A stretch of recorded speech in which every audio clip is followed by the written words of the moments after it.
বিশুদ্ধীকরণ এবং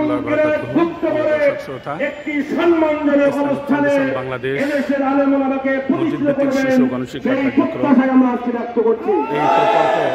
সম্মানিত প্রকল্পকে আউটসোর্সিংয়ের আওতায় নিয়ে যাওয়ার প্রতিবাদে এই প্রকল্পের সাথে মসজিদভিত্তিক শিশু গণশিক্ষা কার্যক্রমের সকল শিক্ষকদের আজকে মানববন্ধন গাইবান্ধা জেলা প্রশাসক বরাবরে এখানে গাইবান্ধা জেলার সকল শিক্ষক এখানে স্বতঃস্ফূর্তভাবে অংশগ্রহণ করেছে।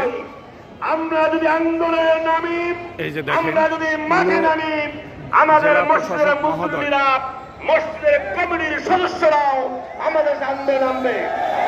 এজন্য সকল শিক্ষক এখানে এসেছেন।